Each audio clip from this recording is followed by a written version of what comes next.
It's your boy Day, and today we are going through the top 10 Manchester United players of my lifetime, in my opinion. And now, number 10, starting with Robert Van Persie.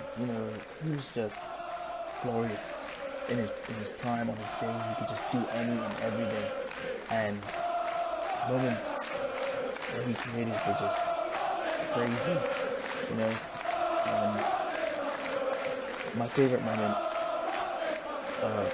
of his career in Manchester United was when he played against Aston Villa and Rooney just put over a lovely ball, put Van Persie in behind, and first time volleying to the far corner, and that is just magical. You don't do that. You don't do that. That's disrespectful, and he just did it. So that's my number 10. Now moving on to number 9, we got Nemanja Vidic. Who doesn't love a bit of Nemanja Vidic? Nemanja, whoa, Nemanja, whoa. He comes from Serbia, he'll murder ya.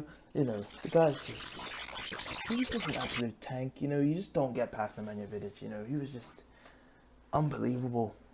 And shame the way his career ended, going to Inter where he wasn't completely happy, then getting his contract revoked, and then just retiring due to bad injuries. But Nemanja, loved him. Favorite centre back alongside Rio Ferdinand. Like, those two were just But yeah, moving on to number 8, we have Ruud van Nistelrooy, the man. That's all I call. That's what I call him, the man. He did everything. He wasn't like Van Persie that he just volleyed everything and scored absolute belters, but he was just clinical and he was silky and he was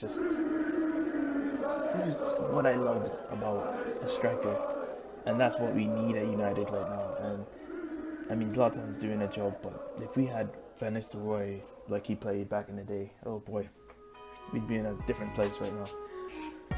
But yeah, moving on to number 7, we have Edwin van der Sar, the Flying Dutchman, the man who stopped everything that came his way, the man that won us the Champions League final in 2008. He was just unbelievable, and my favorite keeper of my career so far. I mean, of my time watching Manchester United.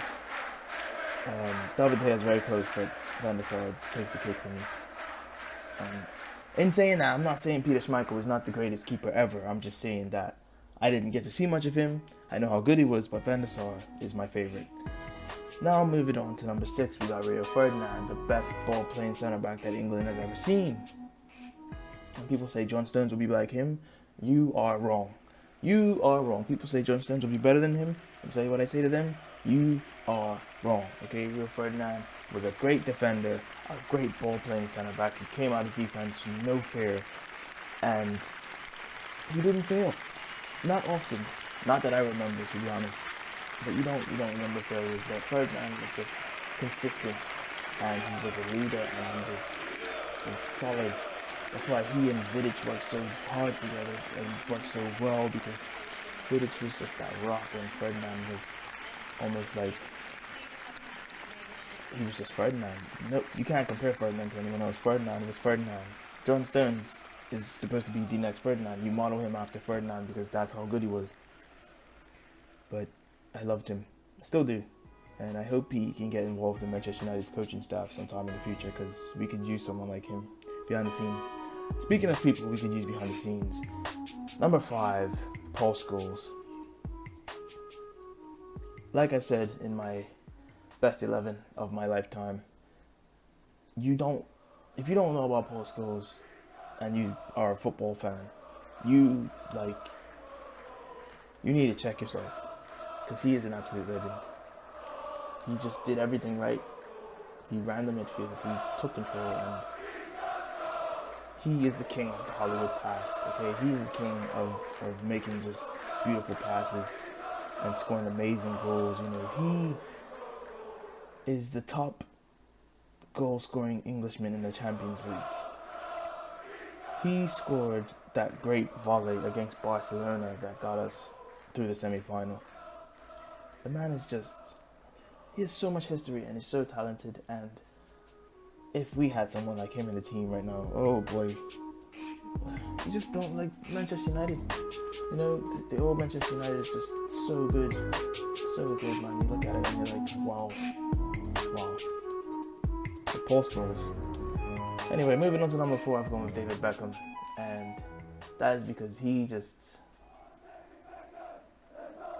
I mean, you could switch Beckham and Scholes, but Beckham, I loved watching Beckham. You know, as much as I love watching Scholes, I like them equally. I just put one. I did it on alphabetical order because I can't really. Beckham was just, he'd pick you out from anywhere from that wing.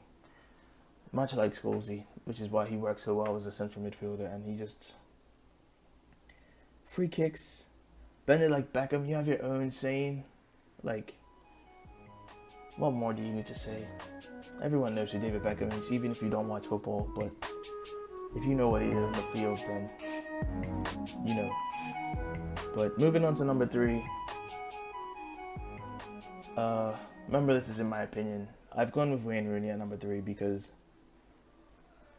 he was just absolutely rude, man. You couldn't stop Wayne Rooney on his day. He was just, like, you wanted to tackle him. You wanted to bring him down, but he just wouldn't go down. And he was raw and just, you couldn't handle it. And you just feel sorry for the defenders because he was just absolute 5'9" bully. He would just bully you, mate, and you couldn't do anything about it. Scoring from any and everywhere. And you know, I can't really decide what I would say my favorite moment for Wayne Rooney is because obviously you got the derby and the overhead kick, which is just will go down in history. The best derby goal ever. I don't care what anyone says. And you also got that volley against Newcastle where he said something to the ref and he's not happy with the ref and he goes and just bangs it top bins. That is just that sums up Wayne Rooney. Like, what? Joy to watch. But yeah, moving on to number 2, we have Ryan Giggs. And Ryan Giggs, boy oh boy. Ryan Giggs running down the wing. You know, this was amazing. Longest serving club player, longest servant to the club, man. I just loved watching him, and even as he got older, you know, he was just so good, and he developed well as an older player. He was like a Pirlo in the way that he adjusted his game, and he just did what he needed to do. Like, it was just all time. Like, the respect I have for him is just out of this world, man. And I hope that he's another person who can come back to United and be in the coaching staff or something, because that would do good for the club. That would do good for so many reasons. And man, if that ever happened, I'd be so happy. But moving on to number 1. And I think there's only one person who I can say is the best Manchester United player of my lifetime, and that is Cristiano Ronaldo. Cristiano Ronaldo at Manchester United may not have as many goals as he did at Real Madrid, but if you think that you can argue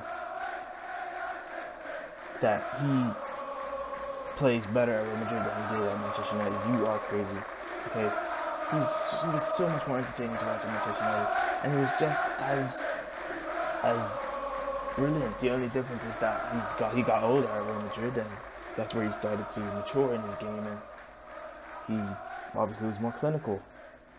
But watching him was just a pleasure.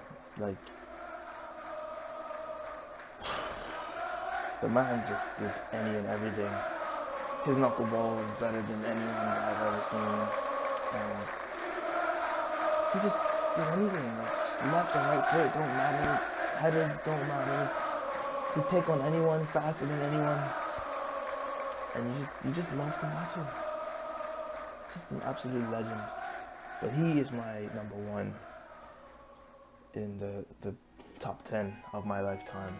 He is the number one player in the top 10 Manchester United players of my lifetime. So let me know if you guys agree or disagree. Obviously this is very controversial. Some people might drop Rooney below Beckham and Scholes.